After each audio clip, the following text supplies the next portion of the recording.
अस्सलाम वालेकुम। आज का हमारा टॉपिक है पोस्ट मॉडर्निज्म। तो चलते हैं अपने टॉपिक की तरफ। जब हम पोस्ट मॉडर्निज्म की बात करते हैं तो इसके बारे में जानने के लिए हमें इसकी हिस्ट्री के बारे में जानना ज़रूरी है कि ये क्यों आया। जो पोस्ट मॉडर्निज्म था ये मॉडर्निज्म के अगेंस्ट एक रिएक्शन था, और मॉडर्निज्म था ये मेडलिज्म के अगेंस्ट एक रिएक्शन था। तो पोस्ट मॉडर्निज्म के बारे में जानने के लिए ज़रूरी है कि हम मेडलिज्म और मॉडर्निज्म के बारे में भी जानें। तो स्टार्ट करते हैं मेडलिज्म से। जो मेडलिज्म है ये इसका जो इरा था ये 13, 14 और 15 सेंचुरी के अंदर था। इसके मुताबिक इंसान को हर चीज़ को बिलीव और फेथ पर लेना चाहिए। इसे जो बताया जाता है उसे मान लेना चाहिए और दिमाग का कम से कम इस्तेमाल करना चाहिए। Medievalism was dominated by religious and religious institutions. जो मज़हब है वो मेडलिज्म पर गालिब था। जिस तरह कुछ मज़हब के अंदर बताया जाता है कि गॉड एक है, कुछ में 3 का कहा गया है, कुछ में करोड़ों की दाल में भी है, जैसे हिंदू मज़हब है। तो इसके अंदर जो बताया जाता है वो उसे मान लेना चाहिए। जैसा कि हमारा मज़हब इस्लाम है, इसके अंदर बताया जाता है कि गॉड एक है तो बस एक है, इसे मान लेना चाहिए, इसके अंदर ज़्यादा बहस की गुंजाइश ही नहीं है। तो इस तरह मेडलिज्म के अंदर ही किसी चीज़ की गुंजाइश ही नहीं है, जो बता दिया गया है बस उसे मान लेना चाहिए, क्योंकि मज़हब गालिब था मेडलिज्म पर। और मेडलिज्म के मुताबिक जो यूनिवर्सल ट्रुथ हैं ये गॉड की तरफ से बताए जाते थे। जो ख़ास लोग थे उस वक्त के, जो सुप्रीम लोग थे, जो गॉड के ज़्यादा करीब थे, उसने बताए जाते थे और वो फिर लोगों को आगे इसके बारे में बताते थे। जो बेसिक चीज़ है इसके में मेडलिज्म के में है वो ये है कि जो चीज़ आपको बता दी गई है आपने उसे मान लेना है और इसमें ज़्यादा बहस नहीं करनी। अब हम नेक्स्ट टॉपिक पे आ जाते हैं मॉडर्निज्म। जो मॉडर्निज्म था ये पोस्ट मॉडर्निज्म के अगेंस्ट एक रिएक्शन था। इसका जो इरा था ये 1856 से लेकर 1939 तक था। इसने जो मेडलिज्म है इसे मुकम्मल तौर पे खारिज कर दिया। इसमें कहा जाता है कि जो इंसान है वो अपनी सोच समझ कर काम करता है। Human beings are rationals. उसे जो बताया जाता है वो सिर्फ वही नहीं मानता, वो अपने दिमाग का इस्तेमाल करता है। वो सोचता है कि ये सही है कि गलत है।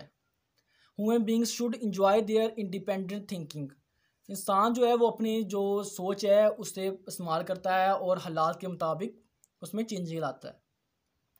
जब इंसान ने अपनी सोच का इस्तेमाल करना शुरू किया तो इसके बाद काफ़ी रिवोल्यूशंस आई, जैसे कि साइंटिफिक डेवलपमेंट हुई, industrial development, freedom of speech, इस तरह की काफ़ी चेंजिंग आई हैं। अब इनके दोनों के दरमियान जो फ़र्क है जो मेडलिज्म और मॉडर्निज्म के दरमियान है वो यही है कि मेडलिज्म में कहा जाता है कि इंसान को जो बता दिया गया है बस उसे मान लेना चाहिए, जबकि जो मॉडर्निज्म है उसके अंदर कहा गया है कि इंसान को अपनी सोच का इस्तेमाल करना चाहिए और फिर उस चीज़ को मानना चाहिए। इसका जो फ़िलासफ़र है उसकी बात कर लेते हैं। इसके फ़िलासफ़र हैं इमैनुअल कांट। उनके मुताबिक जो है कि ये कहा गया है कि इंसान की जो सोच है उस पर बैरूनी असरात जो हैं, हालात हैं, वो असरअंदाज नहीं होते। अब हम आते हैं अपना जो इम्पोर्टेंट टॉपिक है, जो मेन टॉपिक है हमारा, पोस्ट मॉडर्निज्म। पोस्ट मॉडर्निज्म ये 2 वर्ड से मिलकर बना है, पोस्ट और मॉडर्निज्म।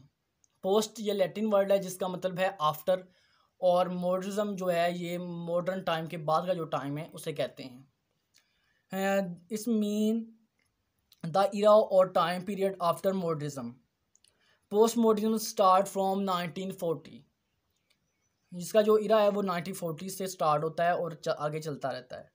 जब हम पोस्ट मॉडर्निज्म की बात करते हैं तो इसके अंदर हमें 3 इंपॉर्टेंट पॉइंट जो हैं वो हम डिस्कस करते हैं, जिसमें स्केप्टिज्म है, सब्जेक्टिज्म है और रिलेटिविज्म है। तो सबसे पहले हम स्पेक्टिज्म की बात कर लेते हैं। स्पेक्टिज्म की में क्या बताया गया है। सब्जेक्टिविज्म का मतलब है कि शक करना, किसी भी चीज़ पर यकीन नहीं करना और उसे शक की निगाह से देखना। और अब हम चलते हैं नेक्स्ट जो हमारा पॉइंट है सब्जेक्टिज्म। जो सब्जेक्टिज्म है इसमें कहा गया है कि कोई भी चीज़ जो है उसमें कोई हकीकत नहीं पाई जाती, कोई भी चीज़ हकीकत के करीब नहीं है, और इसका मतलब है कि ट्रूथफुलनेस, ठीक है, जो भी चीज़ें हमें बताई जाती हैं वो हकीकत नहीं होती।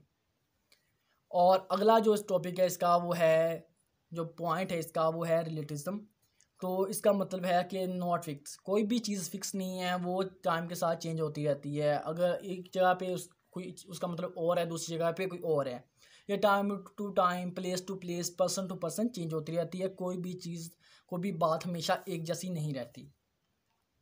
जो पोस्ट मॉडर्निज्म है इसने तमाम थ्योरीज़ को डिनाई कर दिया। इसने कहा पहली जो भी थ्योरीज़ हैं वो बिल्कुल गलत हैं। जो हिस्ट्री है उसके अंदर हकीकत बिल्कुल भी नहीं होती। हिस्ट्री वो लोग लिखते हैं जो कि उस वक्त जीत जाते हैं, और मरे हुए लोग तो हिस्ट्री लिख नहीं सकते। तो जो लोग हिस्ट्री लिखते हैं वो फिर अपने बारे में बेहतर लिखते हैं, अपने आप को ज़्यादा सुपीरियर वहाँ ज़ाहिर करते हैं, बेहतर ज़ाहिर करते हैं, और दूसरों को कमतर ज़ाहिर करते हैं। तो इस तरह जो हिस्ट्री है उसके अंदर बिल्कुल हकीकत नहीं पाई जाती, वो बिल्कुल झूठ होता है। इसके बाद इसने कहा कि जो साइंस की तरक्की हुई है, जैसे ट्रांसपोर्ट हुआ है और इसके में तरक्की है, एयरक्राफ्ट्स बने हैं और टेक्नोलॉजी के अंदर एडवांसमेंट आई है साइंटिफिक तरीके के ज़रिए, वो कह रहा है कि यहाँ पे इनका ज़्यादा नुकसान है फ़ायदे की ज़्यादा।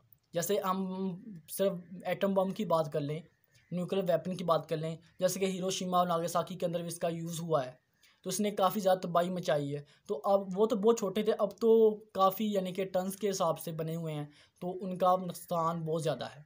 इसके अंदर ये भी कहा गया जो टेक्नोलॉजी है उसका हमें फ़ायदे से ज़्यादा नुकसान है। और इसके मुताबिक पोस्टमार्टम के मुताबिक जो यूनिवर्सल ट्रुथ है वो बिल्कुल भी पाए ही नहीं जाते, उसका कोई भी कंसेप्ट ही नहीं है, क्योंकि ये एक जगह पे और हैं, दूसरी जगह जो और हैं। जैसे हम कहते हैं 1+1 2 होता है, लेकिन पोस्टमार्टम के मुताबिक ये नहीं सही। ये जो भी है यानी कि जो यूनिवर्सल ट्रुथ हैं ये एग्जिस्ट ही नहीं करते, तो हम कैसे कह सकते हैं कि ये सच है। ठीक है, और इसके बाद हम इसके बारे में बात कर लेते हैं, इसके फ़िलासफ़र कौन है और फ़िलासफ़र का कहना क्या है, और मॉडर्निज़्म और पोस्ट मॉडर्निज़्म के अंदर डिफरेंस क्या है। पोस्ट मॉडर्निज़्म के जो फ़िलासफ़र थे उसका नाम था फकल्ट। उनके मुताबिक जो इंसान है वो उनकी सोच पर बैरूनी असरात हालात का काफ़ी असर होता है, और इसके ज़रिए वो अपनी सोच को तब्दील करता रहता है। लेकिन जब हमने बात की थी मॉडर्निज़्म की, उसमें हमने कहा था कि जो इंसान की सोच है उस पर बैरूनी हालात और असरात का जो भी असरअंदाज नहीं होते। जो मेन इसके अंदर जो लाइन है वो यही है कि पोस्ट मॉडर्निज़्म के अंदर बताया गया है कि बैरूनी असरात और हालात का इंसान की सोच पर असरअंदाज होता है, वो इसके बाद उसके अंदर चेंज लाता है अपनी सोच के अंदर। और मॉडर्निज़्म के मुताबिक इंसान पर की सोच पर बैरूनी असरात है उनका कोई भी असर नहीं होता। तो ये हमारा आज का टॉपिक था। इंशाल्लाह मिलेंगे नेक्स्ट वीडियो में। अल्लाह हाफिज़।